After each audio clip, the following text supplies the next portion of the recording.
Hello kids, welcome to your social science class, class 8. So children, now we are going to start a chapter of geography. And the chapter we are going to do is chapter number 12, that is resources and their types. Here's your learning buddy, Aprajita. So ready to start the chapter? Okay, here we start. क्या है इस chapter में? हम पढ़ेंगे क्या इस chapter में आज? We'll read about resources. Resources, जो चीज़ें हमारे काम की चीज़ें होती हैं, हमारी यूज़ में आती हैं चीज़ें, those are the resources. Value of resources, इसकी क्या वैल्यू है, क्यों ये इतने इम्पॉर्टेंट है हमारी लाइफ में. Types of resources, क्या किस किस तरह के resources हैं, और resources and development. We humans use several things obtained from nature. हम बहुत सारी चीज़ें यूज़ करते हैं जो कि हमें नेचर देती है. For example food, minerals, soil, water, electricity, air etcetera. ये सभी चीज़ें हमारे लाइफ के लिए बहुत इम्पॉर्टेंट हैं. All these things have utility. Utility मतलब हमारे काम की हैं, यूज़ करते हैं हम. Any utility has value for us. This utility makes an object or substance a resource. जब किसी चीज़ की यूटिलिटी हो जाती है, मतलब वो काम की हो जाती है, किसी के काम आती है, तो वो रिसोर्स बन जाती है. Resources are valuable in many ways for us. Resources. What are resources? A resource is anything that has some utility to satisfy our needs.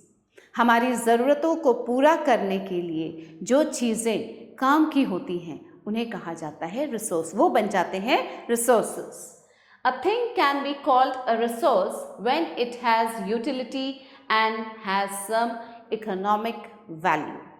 जब उस चीज़ की यूटिलिटी होती है और उसकी इकोनॉमिक वैल्यू होती है तब वो उसे कहा जाता है resource. There are many things in nature that have to be proceeded to make them usable. Nature में बहुत सारी ऐसी चीज़ें हैं जिन्हें कि हमें यूजेबल बनाना पड़ता है. यूजेबल बनाने के लिए अब तभी तो वो रिसोर्स बनेंगी. जब हम उसको यूज़ करेंगे, हमारे काम आएंगी, तब वो रिसोर्स कहलाएंगी. And it is human who makes a thing a resource. और वो कौन है जो कि उस चीज़ को रिसोर्स बना सकता है? वो हैं वी ह्यूमन बींग्स. हम ह्यूमंस उस चीज़ को रिसोर्स बना सकते हैं, उसको यूज़ में ला सकते हैं. Nature has given us a lot of things for free of cost which we use और कंज्यूम. अब नेचर जो हमें चीज़ें देती है उसका कोई कॉस्ट थोड़ा ना लेती है. जितने भी हम नेचुरल चीज़ें यूज़ करते हैं वो फ्री ऑफ कॉस्ट है.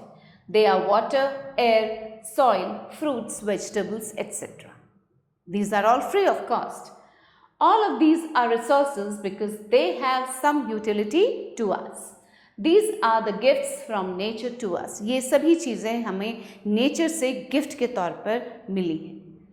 We use them in many ways. They are very important for our survival as well as for our development. ये हमें जीवित रखने के लिए, हमारे सर्वाइवल के लिए भी बहुत ज़रूरी है और हमारे डेवलपमेंट के लिए, हमें आगे बढ़ने के लिए भी बहुत ज़रूरी है. We must value them and utilise them in a sensible manner. और ये जो रिसोर्सेज हमें नेचर से मिले हैं ना, इनको हमें बहुत वैल्यू करना चाहिए, इनकी इम्पोर्टेंस को समझना चाहिए और इन्हें बहुत सेंसिबल तरीके से इस्तेमाल करना चाहिए. Value of resources. अब इन रिसोर्सेज की क्या वैल्यू है? Resources are very valuable for us. They have following values in human life. अब एक ह्यूमन की लाइफ में ये रिसोर्सेज क्या क्या वैल्यू रखती हैं? Ethical value. Ethical means moral value. By ethical value it means the moral values attached to human conduct and behavior concerned with the preservation of natural resources such as national parks, forest resource and not overusing them. अब ये जो ethical values हैं, value क्या है? Resources की values कौन सी हैं? एथिकल वैल्यू मतलब मॉरल वैल्यू. ये एक हमारे लिए, we human beings need to preserve the natural resource. हम किस तरह से उस नेचुरल रिसोर्स को प्रिजर्व करते हैं, बचा के रखते हैं और उनका कम से कम ओवर यूज़ करते हैं, उनका कम से कम दुरुपयोग करते हैं। Economic value, any natural material used for production has an economic value. एक इकोनॉमिक वैल्यू होती है जो भी चीज़, जो भी नेचुरल मटेरियल यूज़ होता है प्रोडक्शन के लिए। Providing electricity, building of roads, developing modern methods of agriculture, etc. have economic value as they help in enriching economic life. Economic life को enrich करती हैं ये सभी चीज़ें, electricity, building of roads, developing modern methods of agriculture. Aesthetic value, the natural beauty of our forests, mountains, rivers, lakes, wildlife, etc. is preserved in order to provide aesthetic value to our natural resources. अब ये जो natural resource हमारे जो forest हैं, mountains हैं, reverse, lakes, wild life, ये सब nature को एक ब्यूटी प्रदान करते हैं, सुंदरता देते हैं नेचर को। सो इनको बचा कर रखना, इनको प्रिजर्व करना, that is the aesthetic value. Legal value, अब लीगल वैल्यू क्या है इन रिसोर्सेज की? Legal value of an article depends on the importance given to it by the government. अब लीगल वैल्यू तब आता है उस रिसोर्स का जब उस रिसोर्स को गवर्नमेंट के द्वारा इम्पॉर्टेंस दी जाती है, उसकी महत्ता को समझा जाता है। For example, the clean air act passed in Delhi stipulates that all vehicles must have a pollution free certificate. अब एयर को क्लीन रखना है, एयर नेचुरल रिसोर्स है हमारा, अब इसको क्लीन रखना है, तो इसके लिए दिल्ली में क्लीन एयर एक्ट पास किया गया जिसके तहत जो व्हीकल्स हैं, जितने भी व्हीकल्स जो यूज़ कर रहे हैं उसमें पोल्यूशन फ्री सर्टिफिकेट होना उसके पास ज़रूरी है। In the same way, laws are passed for the protection or utilization of rivers, lakes, forests, wildlife.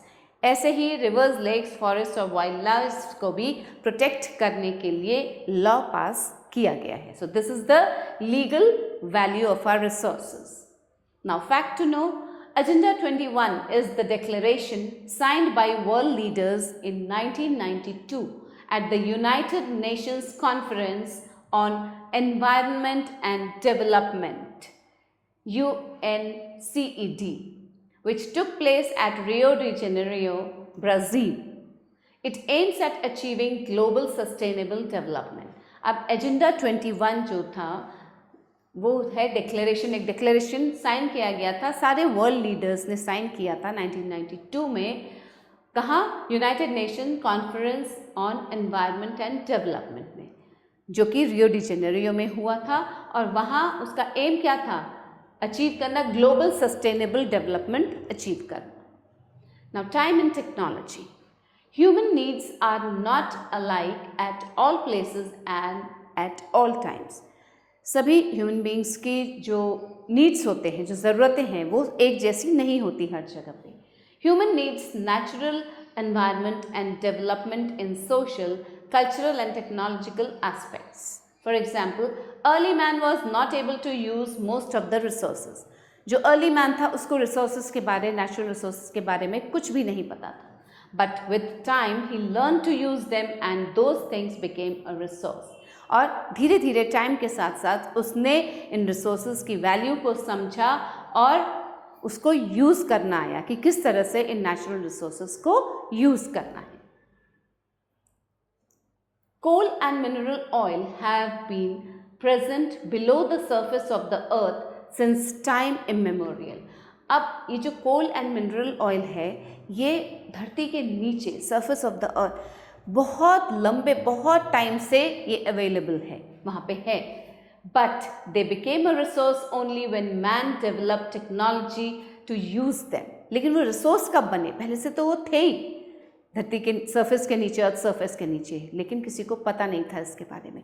जब पता लगा और जब इसका यूज़ शुरू हुआ, मैन ने, ह्यूमन बीइंग ने उसका यूज़ करना शुरू किया, तब जाके वो रिसोर्स बने। New scientific discoveries and inventions have led to the use of petrol, gas and their byproducts in many ways. अब धीरे धीरे जैसे जैसे साइंटिफिक डेवलपमेंट्स और इन्वेंशंस हुए, उसके साथ साथ पेट्रोल, गैस, इन सब का यूजेज करना आया इंसान को। Methods of production can vary due to climate, soil or availability of raw materials. the quantity, stage of development, technological advancement, in addition to cultural and social characteristics of the people who inhabit the region. अब जिस reason में जो भी natural resource available है, हर एक की जो requirement है वो अलग अलग होती है. हर ह्यूमन बीइंग की अलग अलग जगह की ह्यूमन बीइंग की रिक्वायरमेंट अलग अलग तरीके से होती है. Now types of resources. अब ये रिसोर्सेज कितने तरह के हैं, किस किस तरह के हैं? Resources can be divided through various ways depending upon different factors such as origin, renewability, utility or state of development etc. अब ये जो resources हैं ये अलग अलग तरह से डिवाइड किया जा सकते हैं. किस किस बेसिस पे? अलग अलग फैक्टर्स हैं, जैसे कि origin कहाँ है इसका, फिर ये renewable है या नहीं है, इसकी utility क्या है, इसका state of development क्या है. So classification based on origin. अब origin के बेस पे classification पहले करेंगे.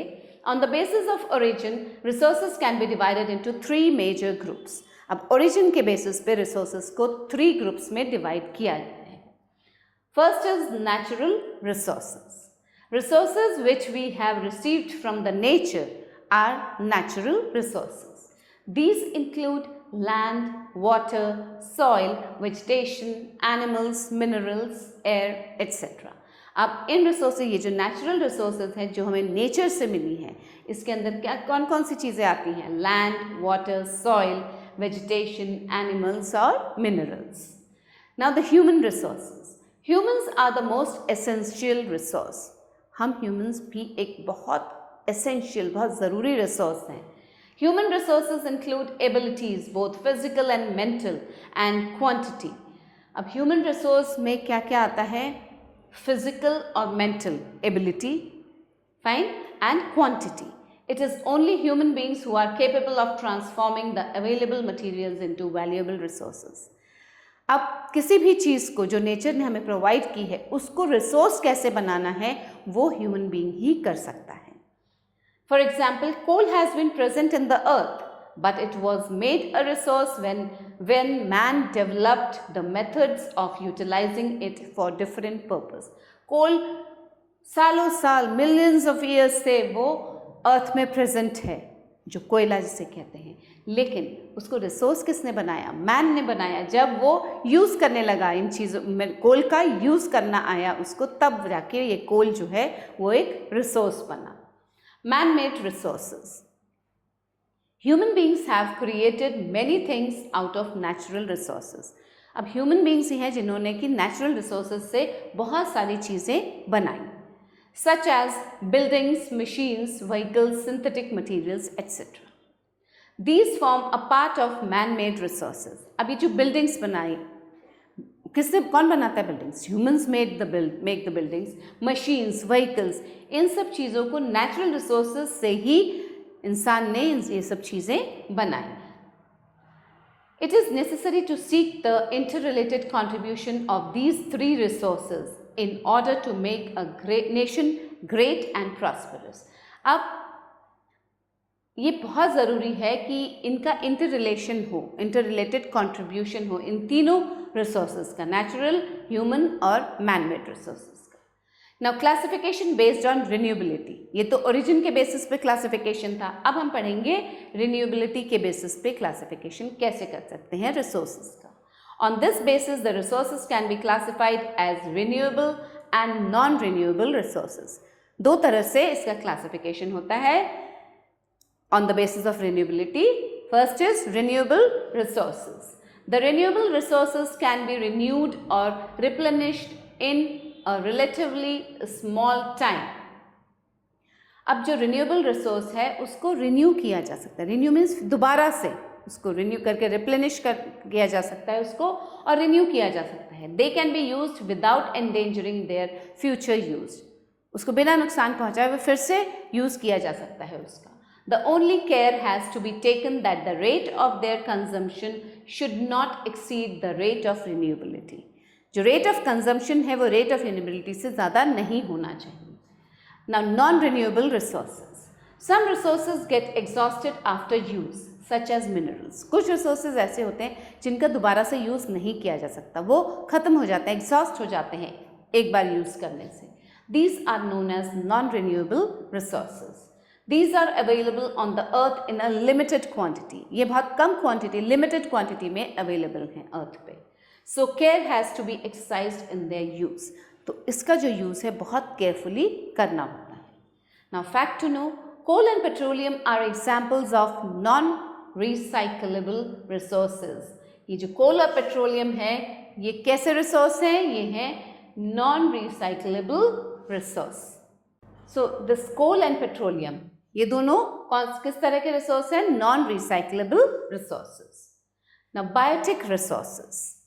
The biotic resources are obtained from the biosphere and include living things such as human beings, birds, animals, fish, insects, forest and their products. अब जो biosphere से जो हमें रिसोर्स मिलते हैं वो कहलाते हैं बायोटिक रिसोर्सेज. उसमें कौन कौन है? Living things such as human beings, हम भी हैं, और birds, animals, fish, insects, forest और उनके products. They can be both renewable and non renewable. अब ये जो बायोटिक रिसोर्सेज हैं ये रिन्यूएबल भी हो सकते हैं, नॉन रिन्यूएबल भी हो सकते हैं. Abiotic resources. These resources are obtained from non living things. Biotic resources तो लिविंग थिंग्स से ऑब्टेन होते हैं और जो नॉन बायोटिक रिसोर्सेज हैं वो एबायोटिक रिसोर्सेज वो नॉन लिविंग थिंग्स से ऑब्टेन होते हैं and are found in the earth such as land, water, minerals etcetera. These are abiotic resources. Now classification based on utility. अब हम इसे क्लासिफाई करेंगे यूटिलिटी के बेसिस पे. Resources can be classified on the basis of their utility and application. Raw materials. The raw materials are used for making other things such as iron, coal and limestone are obtained from the earth and are used as raw materials in various industries. Silk, wool, hide, furs and ivory are obtained from animals and are used in manufacturing different articles. अब ये जो raw materials हैं ये use होते हैं, they are use for making other things. दूसरी चीज़ें बनाने के लिए रॉ मटेरियल्स का यूज़ किया जाता है. अब क्या क्या? इस आयरन, कोल एंड लाइमस्टोन जो है, ये तीन चीज़ें आयरन, कोल एंड लाइमस्टोन, ये ऑब्टेन कहाँ से होती है? अर्थ से. और यूज़ कैसे होती है? रॉ मटेरियल, इसको as a raw material use किया जाता है कहाँ? Various industries. कौन कौन सी? सिल्क हो गया, wool, hide, furs, ivory. Fine. Now food. Food is the basic need of human being. सबसे ज़्यादा ज़रूरी भी है और बेसिक नीड भी है.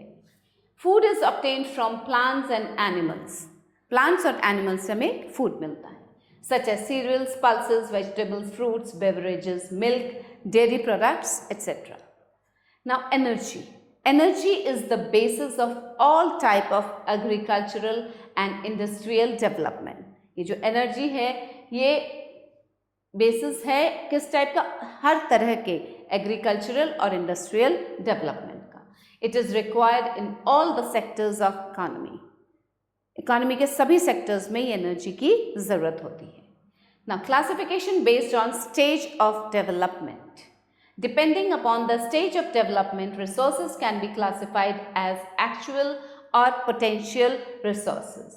अब इसके जो डेवलपमेंट के जो स्टेजेस होते हैं उसके बेसिस पर रिसोर्सेज को क्लासिफाई किया जा सकता है एक्चुअल और पोटेंशियल रिसोर्स में. Now, what is actual resources? The resources which have been fully surveyed, quantified or developed for actual use are called actual resources. As an example of actual resource is iron. वो resource जिसे कि अच्छे से जिसका कि सर्वे हो चुका है, इसको क्वांटिफाई किया जा चुका है और डेवलप किया जा चुका है एक्चुअल यूज़ के लिए, जैसे कि iron. The part of the actual reserve which can be developed profitably with the available means and technology is known as reserve resource. अब एक्चुअल रिसोर्स का वो पार्ट जिसे कि डेवलप किया जा सकता है, प्रॉफिटेबली डेवलप किया जाता है, जितने भी मीन्स ऑफ टेक्नोलॉजी अवेलेबल हैं उसके आधार पे उसको डेवलप किया जाता है प्रॉफिटेबली, उसे कहा जाता है reserve resource. In India we have a large reserve of coal but all of it cannot be fully exploited due to several limitations. So this is not a reserve resource. अब India एक बहुत large amount में इसके पास reserve है कोल का, लेकिन इसका पूरा पार्ट नहीं यूज़ किया जा सकता है, सब कुछ एक्सप्लॉइट नहीं किया जा सकता है, एक लिमिटेशंस है इसको यूज़ करने की, इसलिए ये रिजर्व रिसोर्स नहीं है. Now potential resources. Potential resources are those which are available at a place, but they have not been used properly and fully due to lack of technology or means. Potential resource क्या होते हैं? किसी भी जगह पे वो resource जो available तो है लेकिन उसका प्रॉपर यूज़ नहीं किया गया है. क्यों नहीं किया गया है? क्योंकि वहाँ लैक ऑफ टेक्नोलॉजी है, टेक्नोलॉजी का ज्ञान नहीं है वहाँ पे, और उस बेसिस पे इसको यूज़ नहीं किया जा सका है ठीक से, उसे कहा जाता है potential resource. However, there is a possibility of their being used in the future. लेकिन पॉसिबिलिटी है कि वो फ्यूचर में यूज़ किए जा सकते हैं. Water in Indian rivers is a good example of potential resource because it has not been tapped fully at present. जो वाटर है इंडियन रिवर्स में, उसको वो एक पोटेंशियल रिसोर्स का एग्जाम्पल है क्योंकि उसको पूरी तरह से अभी भी टैप नहीं किया गया है, घर घर नहीं पहुंचाया जा सका है. But there is every possibility of it being used in the future for irrigation and generation of electricity. लेकिन पॉसिबिलिटी है कि फ्यूचर में इसका यूज़ किया जा सकता है इरिगेशन में और इलेक्ट्रिसिटी जनरेट करने में. Now classification based on the basis of distribution. All the resources are not distributed evenly. जितने भी resources available हैं वो सारे even distribution नहीं है उनका. On the basis of distribution they can be classified as ubiquitous resources and localized resources. Ubiquitous resources and localized resources. What is this ubiquitous resources? Resources that are found everywhere are called ubiquitous resources. जो resource सब जगह available हैं उन्हें कहा जाता है ubiquitous resources. Air, solar energy, water, food, animals, etc. are the examples of ubiquitous resources. They fall under the natural resources. ये natural resources जितने भी हैं, air, solar energy, water, food, animals, ये सभी जगह अवेलेबल हैं, इसलिए इन्हें ubiquitous resources कहा जाता है. Now localized resources. Resources that are found in a local place or specific area are called localized resources. जो resources हमें एक पर्टिकुलर जगह पे मिलते हैं, किसी पर्टिकुलर जगह पे एक localized area में मिलते हैं, तो उन्हें कहा जाता है localized resources. Copper, tin, gold, diamond, petroleum, etc. are some examples of localized resources. ये जो resources हैं ये सब जगह available नहीं है. The distribution of these resources depend upon terrain, climate, altitude and geographical structure. इन सब के basis पे ये जो copper, tin, diamond ये हैं, ये resources मिलते हैं, सब जगह नहीं है ये. These factors differ so much from place to place. Now comes the resources and development. Different types of resources play an important role in affecting social, cultural, economic and industrial development of a country. अलग अलग तरह के जो resources हैं वो एक important role play करते हैं हमारे social, cultural, economic और industrial development को हमारे country के affect करते हैं. The factors that can affect the amount of development can be. अब जो factors हैं जो कि एक development, amount of development को affect करते हैं वो क्या क्या हैं? The extent by which people enjoy consumer goods, food and lifespan. The extent by which they consume resources and influence demand for resources. एक तो वो जिसमें कि पीपल जो लोग हैं वो कंज्यूमर गुड्स, फूड और लाइफ स्पैन इंजॉय करते हैं. दूसरा by which they consume resources and influence demands for resources. The extent to which they possess technology and use their resources. उस हद तक, वो हद जहाँ तक कि ये पोजेस करते हैं टेक्नोलॉजी और उस रिसोर्सेज का यूज़ करते हैं. Economic development of a country depends on the, अब जो कंट्री की इकोनॉमिक डेवलपमेंट है वो किस पे डिपेंड करती है? Availability of various resources in the region, उस रीजन में कौन कौन से अलग अलग तरह के रिसोर्सेज अवेलेबल हैं। Requirements and goals of the people living in the region, अब उस रीजन में जो लोग रहते हैं उनकी रिक्वायरमेंट क्या है, उनके गोल्स क्या हैं। Technology and skills possessed by the people, लोग कितने स्किल्ड हैं और कौन कौन सी टेक्नोलॉजी अवेलेबल है उनके पास। Resources, their use and sustainable development, अब इन रिसोर्सेज का यूज और इनका sustainable development. The sustainable development is the development which takes place without damaging the environment for future use. Sustainable development वो होता है जो कि एनवायरनमेंट को बिना डैमेज किए गए फ्यूचर यूज के लिए किया जाता है। Sustainable development includes economic and social development, अब सस्टेनेबल डेवलपमेंट में कौन कौन से आते हैं? Economic and social development along with the environment protection. Economic development भी, सोशल डेवलपमेंट भी आता है सस्टेनेबल डेवलपमेंट में, उसके साथ साथ एनवायरनमेंट की रक्षा करना, प्रोटेक्शन करना। Resources have to be used properly in order to sustain development. Development को सस्टेन करने के लिए, कायम रखने के लिए, बनाए रखने के लिए क्या ज़रूरी है? रिसोर्सेज का प्रॉपर यूज करना ज़रूरी है। For this the following methods have to be observed, और इसके लिए हमें कौन कौन से मेथड्स ऑब्जर्व करने हैं? Let's read it. Knowledge should be disseminated among the people so that resources can be used optimally. किसी भी चीज़ का मैक्सिमम यूज़ किस तरह से किया जाए उसका नॉलेज लोगों को देना बहुत ज़रूरी है। Minerals, forest products, water and soil are used to produce energy and make use of things. Efficient technology should be developed and utilized for the optimal application of resources. Optimal, बिल्कुल अच्छे से उस रिसोर्स का use करना, उसका application करने के लिए एफिशिएंट टेक्नोलॉजी डेवलप होना बहुत ज़रूरी है। Resources should be conserved, resources को कंजर्व करना बहुत ज़रूरी है। Over use of a resource can result in its depletion in the future, अगर हम किसी रिसोर्स का ओवर यूज़ करते हैं, बार बार उसका यूज़ करते हैं, तो क्या होगा? उसका डिप्लीशन होना शुरू हो जाएगा फ्यूचर में। प्रिंसिपल्स ऑफ सस्टेनेबल डेवलपमेंट, एक सस्टेनेबल डेवलपमेंट के प्रिंसिपल्स क्या क्या हैं? Respect and care for all forms of life, life के हर फॉर्म के लिए इज्जत रखना, रिस्पेक्ट होना और उसकी देखभाल करना। Better quality of human life, human life की एक अच्छी quality. Conservation of earth's biodiversity, earth की बायोडाइवर्सिटी को कंजर्व करना, जो नेचर ने हमें इतनी सारी चीज़ें दी हैं उसको बचा के रखना। Reduce depletion of natural resources, natural resources का खराब होने से बचाना। Proper attitude and practices towards conservation of environment, environment को बचाए रखने के लिए एक प्रॉपर एटीट्यूड होना बहुत ज़रूरी है और उसके लिए प्रैक्टिस करना भी बहुत ज़रूरी है कि how to conserve the environment. Now children, what we have read in this chapter, इस चैप्टर में क्या क्या पढ़ा हमने, इंपॉर्टेंट फैक्ट्स जल्दी से एक बार रिवाइज करते हैं। The development of a country and region depends upon the availability of different resources.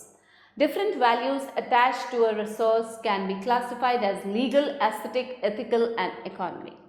जो अलग अलग values हैं resources से जुड़े हुए वो हैं legal, aesthetic, ethical and economic. Resources can be classified on different bases such as origin, renewability, utility and stage of development and distribution. Human resources is the most important resource as the development of other types of resources depend on it. Human resource का सबसे important resource है human resource, क्योंकि यही जुड़ा हुआ है बाकी सारे resources के development के लिए। Overconsumption of many non-renewable resources is threatening their extinction in the near future. So we have to exercise prudence in this matter. So children, I hope बहुत अच्छे से समझ में आया ये चैप्टर। तो अभी थोड़ा और एक्सरसाइज करते हैं तो हमें और ज़्यादा अच्छे से समझ में आएगा कि हमने क्या क्या पढ़ा इस चैप्टर में। Objective type questions, tick the right option. Dash resources contribute the most significant part in the development and prosperity of a country. कौन सा resource है जो सबसे important part play करता है एक country के development और prosperity में? Natural, human, mineral. That is the natural resource. Okay? Dash is not a man-made resource. अब इनमें से जो options दिए हुए हैं इनमें कौन सा man-made resource नहीं है? Monuments, roads, wildlife. Monuments भी man-made है, man ही बनाता है, roads भी man बनाता है. Wildlife is not a man-made resource. So tick wildlife. So children, next is on the basis of origin, resources can be divided into. Origin के basis पे हम resources को कितने तरह से divide कर सकते हैं? 4, 3, 2. It can be divided into 3 major groups. Coal is an example of dash resource. Non-recyclable, recyclable, both. Coal is non-recyclable. Okay? Overuse of the resources can result in their dash. Depletion, growth, none. अगर किसी resource का overuse होता है तो वो deplete होना शुरू होती है. तो tick depletion. Write T for true and F for false statements. The laws for protection of natural resources show the economical value. Yes, true. T. The most important resource is the abiotic resource. So children, the next one is the most important resource is the abiotic resource. No, this is false. Write down F. Non-renewable resources can be replaced and replenished in the future. No, this is also false. They have to be used very carefully. Coal and petroleum can be reused. Coal और petroleum जो है वो non-renewable हैं, वो reuse नहीं हो सकते हैं. So this is also false. Write down F here. Now fill in the blanks. It is dash who makes a thing a dash. It is human who makes a thing a resource. So URC. Human ही किसी चीज को resource बनाता है. By dash value is meant the moral values connected with human conduct and behavior. By ethical values. Ethical values. Dash and dash are example of non-recyclable resources. Coal and petroleum. Coal and petroleum. Okay? The development of a country depends upon the dash of different resources. किसी भी देश का development जो है किस पे base करता है, किस पे depend करता है? Upon the availability of different resources. Availability of different resources की क्या-क्या resources available हैं? Fine children. So here we are done with the chapter. Go through the chapter again and stay tuned for the new video to read something new, to gain some new knowledge. Okay children. So bye bye, take care and have a good time.